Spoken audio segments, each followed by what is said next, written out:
Salut, bienvenue dans la vidéo sur la quatrième et dernière étape de la méthode de speedcubing CFOP, l'étape PLL, qui consiste à, après avoir assemblé la face jaune comme cela, résoudre complètement le dernier étage du cube et ainsi conclure la résolution. Dans mes tutoriels pour débutants, je vous avais appris à réaliser cette étape en la décomposant en deux sous-étapes, et maintenant on va apprendre à la réaliser d'un coup. Pour cela, il va vous falloir apprendre 21 formules, une pour chacun des 21 cas différents que vous pourrez rencontrer après avoir résolu la face jaune. Ça vous prendra pas mal de temps, allez-y petit à petit, mais c'est vraiment une étape clé dans votre apprentissage pour pouvoir résoudre le Rubik's Cube en moins de 30 secondes à tous les coups. Je vais donc vous présenter les 21 cas pour cette étape PLL. Pour chacun de ces cas, je vous donnerai son nom. Vous verrez qu'à chaque fois, on leur associe une lettre pour les distinguer. Puis je vous montrerai comment les reconnaître, car en effet, c'est ça la première difficulté, c'est de pouvoir en un coup d'œil distinguer dans lequel des 21 cas on se trouve. Ensuite, je vous montrerai la formule associée qui permet de résoudre le cas en question, en la réalisant lentement pour bien insister sur les finger tricks, afin que vous ayez une bonne technique d'exécution qui vous permettra d'appliquer les mouvements de manière assez fluide. Et aussi à chaque fois, je vous montrerai ce que ça peut donner quand on applique la formule à vitesse réelle. Avant de commencer, une chose importante à dire, c'est que les 21 formules que je vais vous présenter dans cette vidéo, c'est celles que j'utilise à titre personnel. Car pour de nombreux cas, il existe plusieurs formules valables, et aussi pour une même formule, il existe différents finger tricks, donc différentes manières de l'exécuter. Ainsi, je vous invite, si vous le souhaitez, à vous renseigner à ce sujet, car certaines formules vous conviendront peut-être mieux que d'autres, et aussi à expérimenter avec les finger tricks pour trouver ce qui est le plus naturel pour vous. Après, vous pouvez aussi très bien suivre exactement ce que je fais. Globalement, le but derrière les finger tricks, c'est de limiter le temps entre chacun des mouvements, et ce en limitant le plus possible le nombre de regrips, ce qui désigne le fait de lever sa main du cube pour venir la repositionner de manière différente au cours de la résolution. Donc c'est la règle que j'essaie de respecter le plus possible, comme vous pourrez le voir. Maintenant que tout cela est dit, on peut à présent passer au vif du sujet. Ok, on va commencer par les cas où on a tous les coins qui sont déjà résolus. Et là, en l'occurrence, on est face au cas qu'on appelle le cas H ou permutation H. En général, tous ces cas de PLL, on les appelle permutation quelque chose parce qu'en fait, le but derrière les formules, ça va être de venir permuter certaines pièces du dernier étage du cube. Et là, par exemple, c'est le cas de la permutation H, qu'on reconnaît très facilement parce qu'en fait, on a des phares partout, avec à chaque fois au milieu l'arête de la couleur opposée. Donc là, par exemple, on a le vert qui est la couleur opposée du bleu, et ici orange qui est opposé au rouge. Donc on s'oriente n'importe où et on exécute la formule suivante.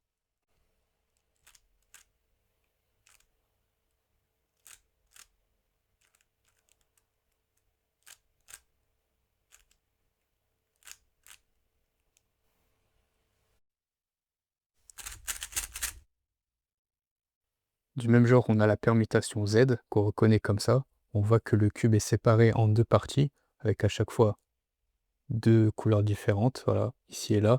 Et là, il faut se situer à droite d'une de ces deux parties, donc par exemple ici, ou alors ici. Et on applique cette formule.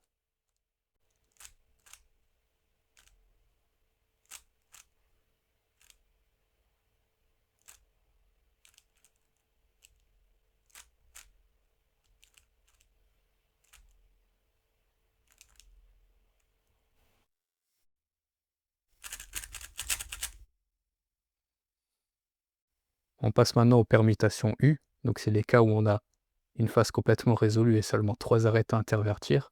Donc il y en a deux, il y a le cas UA et le cas UB. Ici c'est le cas UA. Comment on les distingue? En fait, quand on garde la face résolue derrière, on va remarquer qu'il y aura à chaque fois une face sur laquelle on a l'arête de couleur opposée. Ici par exemple on a le rouge qui est opposé à l'orange. Si c'est sur la droite, alors c'est le cas UA. Si c'est sur la gauche, alors c'est le cas UB. Ici c'est à droite, donc on est dans le cas UA, qu'on peut résoudre avec la formule suivante.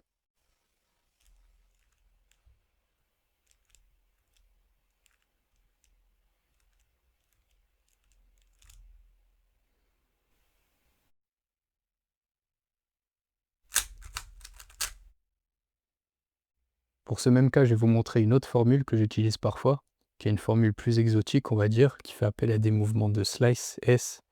Donc là, cette fois-ci, il faut tenir le cube comme ça, avec la face résolue sur la gauche, et la formule, c'est celle-ci.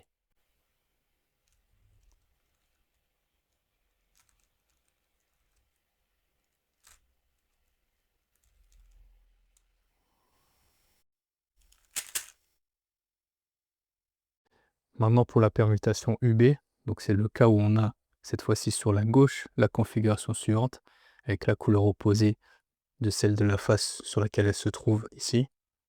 Donc là je la résous de cette façon.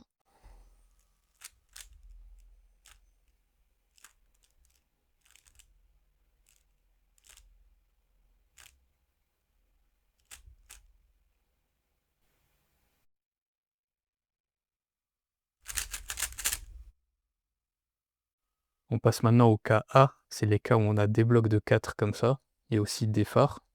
On va toujours garder ce bloc-là, comme ça, en bas à gauche. Et le cas AA, c'est le cas où les phares sont situés ici à l'arrière comme ça. Et aussi où on aura toujours là la couleur opposée à celle-ci. Donc on résout ce cas de la manière suivante.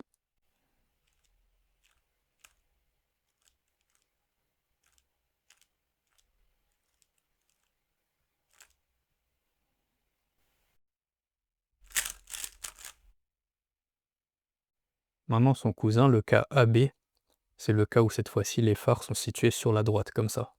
Et vous voyez aussi que là on n'a plus la couleur opposée à celle-ci. Donc on le résout de manière très similaire au précédent.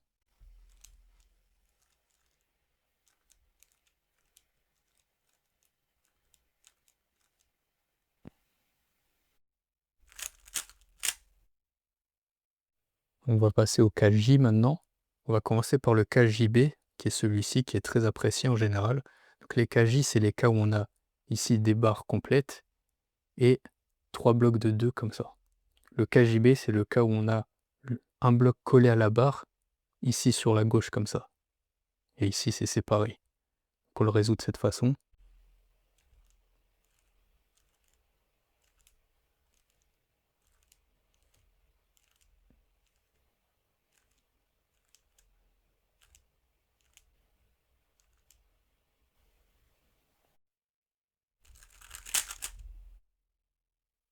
Maintenant pour le cas JA, donc c'est le cas où cette fois-ci on a le bloc collé à la barre qui est sur sa droite comme ça. Bah là, je me contente de faire la même chose, mais en mode miroir, donc avec ma main gauche, même si je vais être moins rapide. Donc là, cette fois-ci, il faut que la face résolue soit sur notre droite, et on fait ça.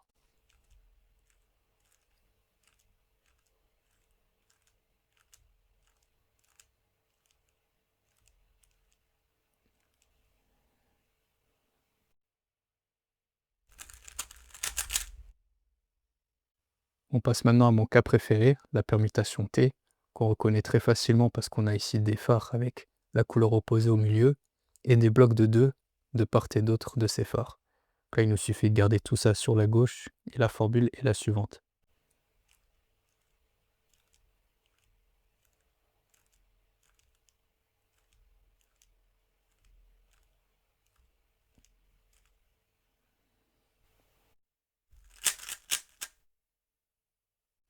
Maintenant, la permutation F, qu'on reconnaît très facilement par sa face résolue, ici, et rien d'autre ailleurs. Donc là, on garde ça sur la gauche. Et la formule est très similaire à la permutation T. C'est juste qu'on a quelques mouvements en plus au début et à la fin.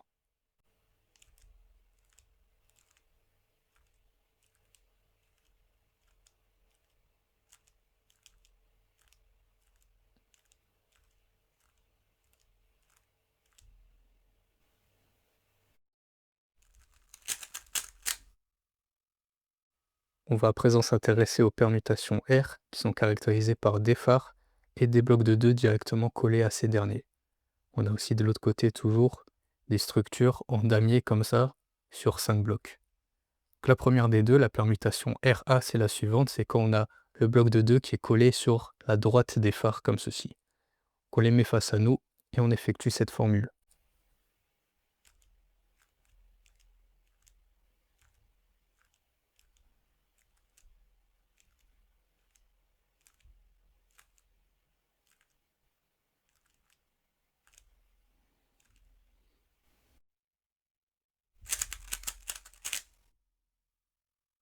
Maintenant pour le cas RB, c'est simplement le cas où cette fois le bloc est situé sur la gauche des phares comme ça.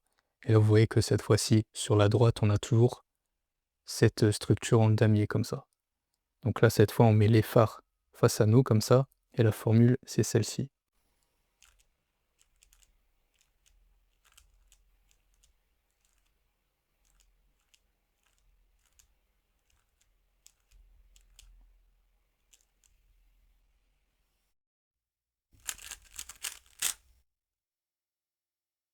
Maintenant, la permutation E, en général, c'est pas la plus évidente à reconnaître, mais on la voit comme ça, c'est que on a toutes les arêtes qui sont bien résolues, mais aucun des coins.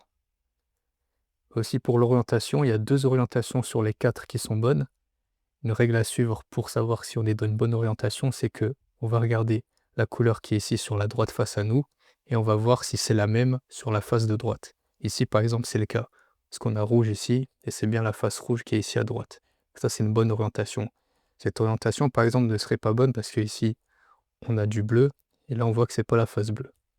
Et ici, par exemple, ce serait bon aussi parce qu'on a orange ici et là. Donc, on peut s'orienter ici, par exemple. Et la formule pour résoudre ce cas, c'est la suivante.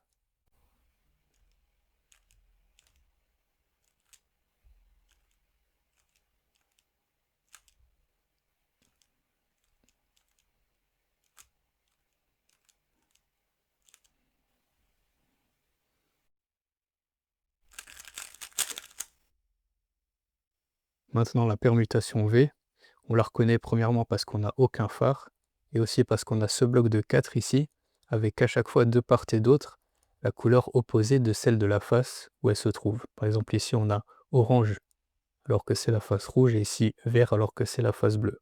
Donc, pour résoudre ce cas, on met ce bloc en bas à gauche et on applique cette formule.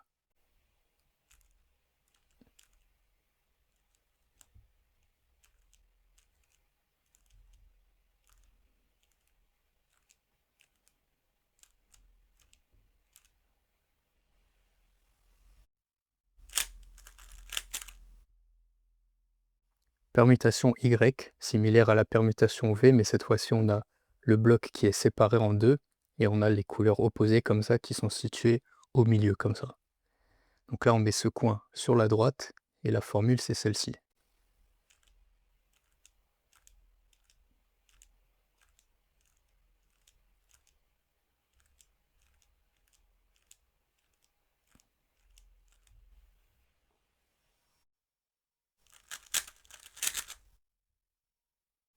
Maintenant, les permutations N, que l'on reconnaît par cette structure-là, donc aucun phare, mais que des blocs de 2 comme ça sur chaque côté du cube. Et là, c'est le cas NA parce que les blocs sont situés, voilà, côté droit. Donc, la formule est assez similaire à la permutation JB, mais juste avec des mouvements en plus au début et à la fin.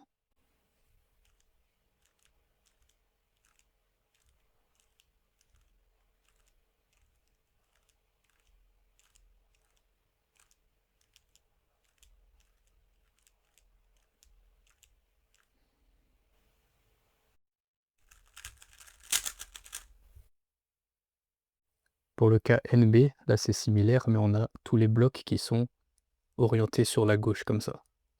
Donc là, à la manière des permutations J, je me contente juste de faire la formule que je viens de faire, mais en miroir, donc avec ma main gauche, malgré que je perde un peu en vitesse.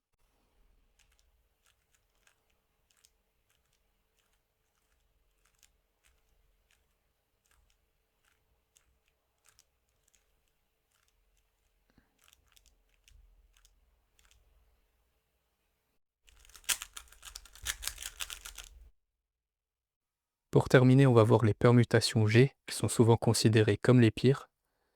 Donc elles sont caractérisées par des phares et un bloc de 2 détaché de ces phares. Et il existe 4 cas possibles pour ces permutations G. Donc là, vous êtes face au premier, le cas GA, où on a le bloc qui est dans cette position par rapport au phare. Donc pour résoudre ce cas, je mets les phares derrière et j'applique cette formule.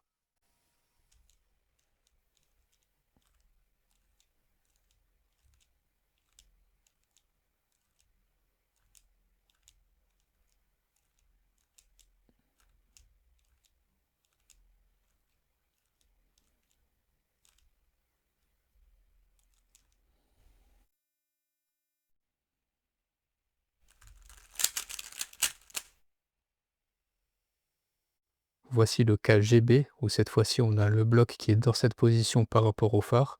Et vous remarquez aussi que là on a la couleur opposée au phare, et ici la couleur opposée au bloc. Donc pour résoudre ce cas, on met les phares sur la gauche, et j'applique cette formule.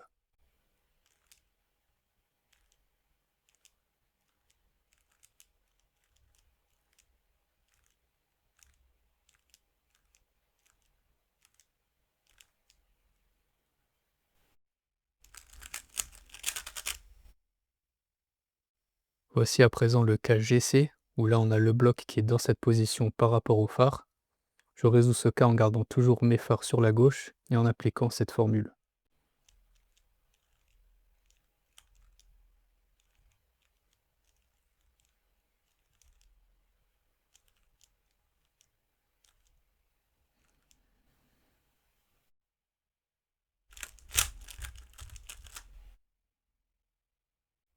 Et pour terminer le cas GD, qui est très similaire au cas GB, où cette fois-ci on a le bloc dans cette position, et là on a à nouveau la couleur opposée au phare ici, et là la couleur opposée au bloc.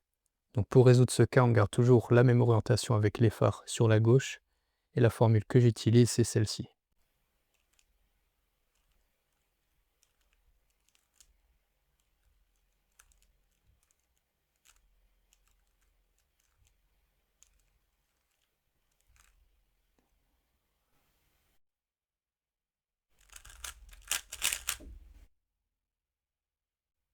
Voilà, vous connaissez maintenant les 21 formules que j'utilise pour cette dernière étape de la méthode SIFOP, l'étape PLL.